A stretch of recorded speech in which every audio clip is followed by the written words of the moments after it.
Did the father of the atomic bomb, Robert Oppenheimer, find an alien book at a UFO crash site in Aztec, New Mexico in the late 1940s? Well, that's what's being alleged. Let's find out what this is all about. So it started with this Jesse Michaels interview I saw on Julian Dory's podcast. Take a look. So, yeah, just to comprehensively answer your question about whether Oppenheimer was involved, I don't know. Oh, you answered it. That's a lot. Essentially, it could be, and we're speculating here, situation where for whatever reason in this research that could tie all the way to UFOs when we're talking about anti-gravity, Yeah.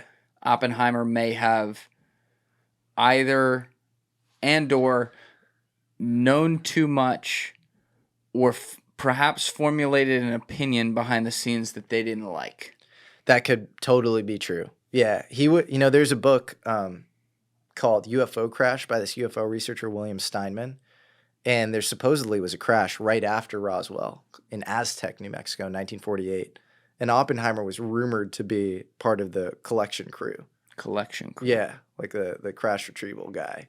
One of them. I need Cillian Murphy at the site right now.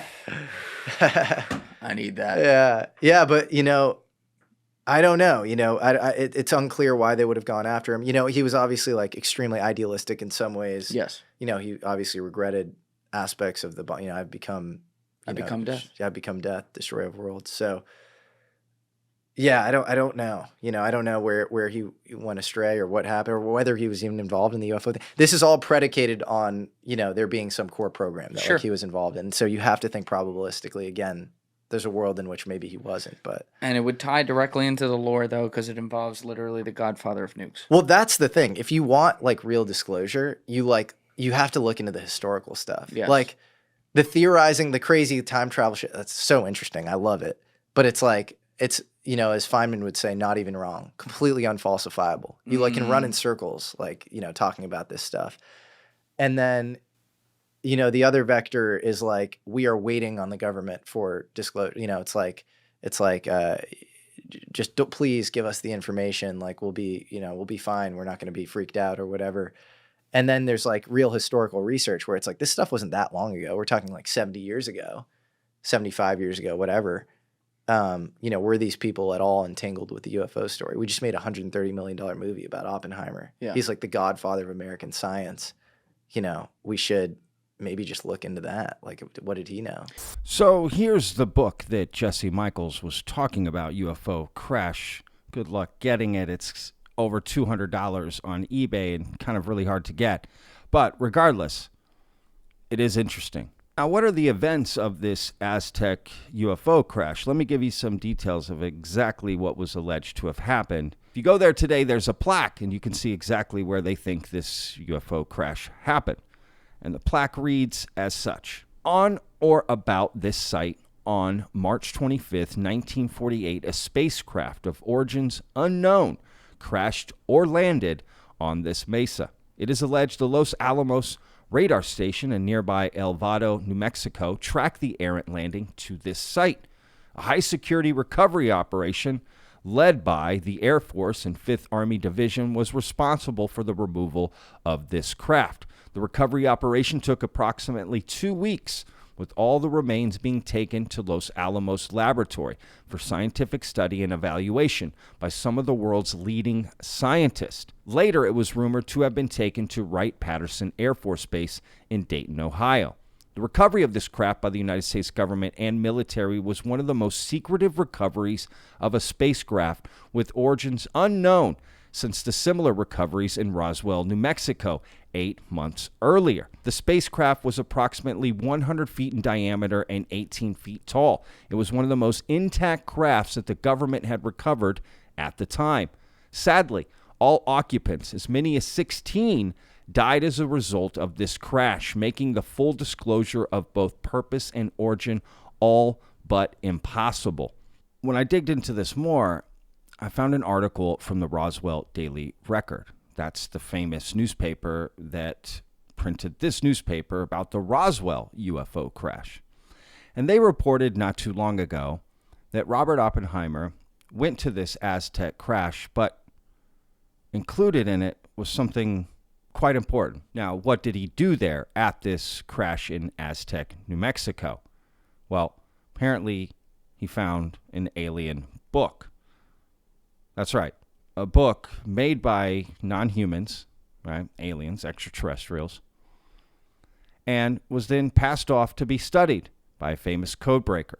And his name was William F. Friedman. He was a Jewish immigrant from Russia who became a codebreaker for the U.S. government.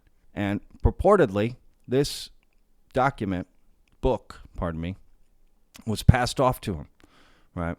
Now, what were the findings? We'll never know because they're probably classified. But essentially, it was alleged that potentially this book was a Rosetta Stone, right? Now, what's a Rosetta Stone? Well, it's a stone that was discovered a couple hundred years ago to help scientists, archaeologists understand what exactly Egyptian hieroglyphics were saying, right? And with this Rosetta Stone, they were able to then transcribe it, right? It became a legend, if you will, a map of language. I don't know. I just made that up. But essentially, the Rosetta Stone was broken down into 3 different languages, right? And that helped them then determine what was said in these hieroglyphics. So was this alien book also a Rosetta Stone to help us better understand alien communication? Was it purposefully left here in New Mexico for us? I mean, they call them donation sites, right? Not crash sites, donation sites that these entities are donating the crafts to us. So, I don't know. Again, this is all alleged, right? There's a lot here to accept. Robert Oppenheimer, right, the father of the atomic bomb, right? You heard how he was described by Jesse Michaels. Was he involved in a crash, right, in the late 1940s? And did he find this alien book that he then passed off to one of America's top code breakers?